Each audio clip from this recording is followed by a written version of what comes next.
दिल्ली की सत्ता में 27 साल बाद हो सकती है बीजेपी की वापसी। 11 एग्जिट पोल में 8 पर बीजेपी को बढ़त, सिर्फ 3 में आपको दिखाया गया आगे। सभी एग्जिट पोल्स के औसत के मुताबिक बीजेपी बहुमत के आंकड़े को करेगी पार। बीजेपी को 39 और आम आदमी पार्टी को 30 सीट मिलने का अनुमान। दिल्ली में मेट्राइज एग्जिट पोल ने बीजेपी को 35 से 40 सीटें दी, आपको 32 से 37 से सीटें मिलने का जताया अनुमान। चाणक्य स्ट्रैटेजीज के एग्जिट पोल में बीजेपी को क्लियर बढ़त, बीजेपी को 39 से 44 सीट मिलने की संभावना, आपको 25 से 28 सीट, जबकि कांग्रेस को 2 से 3 सीट मिलने का अनुमान। जेवीसी के एग्जिट पोल में बीजेपी को 39 से 45 सीटें, वही आपके खाते में सिर्फ 22 से 31 सीट। पीपल्स के एग्जिट पोल में भी बीजेपी को भारी बढ़त, बीजेपी को 51 से 60 सीट, जबकि आपको 10 से 19 सीटें आ सकती हैं। दिल्ली चुनाव पर आई एग्जिट पोल पर गदगद बीजेपी, प्रवेश वर्मा बोले 8 फरवरी को दिल्ली में कमल खिलेगा। बीजेपी सांसद मनोज तिवारी बोले दिल्ली में प्रचंड बहुमत से बन रही बीजेपी सरकार, जनता के भरोसा करने पर जताया आभार।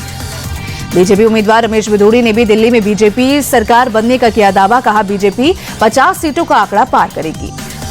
जनता विकास और भ्रष्टाचार मुक्त दिल्ली चाहती है, इसीलिए बीजेपी को चुन रही है, प्रदेश बीजेपी अध्यक्ष वीरेंद्र सचदेवा का बयान। दिल्ली की जनता को समझ आ गया, आपने उन्हें ठगा, बोले केंद्रीय मंत्री हर्ष मल्होत्रा।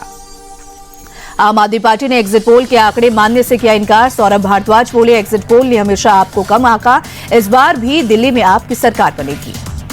आपके हरियाणा अध्यक्ष सुशील गुप्ता ने जीत का जताया भरोसा, केजरीवाल ने शिक्षा, चिकित्सा, बिजली और पानी पर काम किया है, वही आपके पक्ष में रिजल्ट देगा।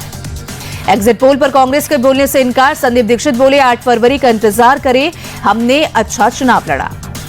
दिल्ली विधानसभा के चुनाव में 60.44% हुई वोटिंग, 8 फरवरी को आएगा 70 सीट का फैसला। दिल्ली में चुनाव के बाद 3 लेवल सिक्योरिटी में स्ट्रांग रूम पहुंचाई गई, ईवीएम, सीसीटीवी की निगरानी में होगी वोटों की गिनती। दिल्ली के द्वारका में नेताजी सुभाष यूनिवर्सिटी के बाहर बढ़ाई गई सुरक्षा, यूनिवर्सिटी के अंदर रखी गई है पोलिंग मशीनें। दिल्ली के अक्षरधाम से सटे स्पोर्ट्स कॉम्प्लेक्स में भी सुरक्षा व्यवस्था कड़ी की गई, स्पोर्ट्स कॉम्प्लेक्स में बनाया गया है स्ट्रांग रूम। दिल्ली में सीएए के तहत नागरिकता पाई पाकिस्तानी शरणार्थियों ने पहली बार डाला वोट, सबने मताधिकार मिलने पर जताई खुशी। दिल्ली के संगम विहार इलाके में बीजेपी और आप कार्यकर्ताओं के बीच झड़प, मौजूदा आप विधायक दिनेश मोहनिया ने बीजेपी कार्यकर्ताओं पर हमले का आरोप लगाया।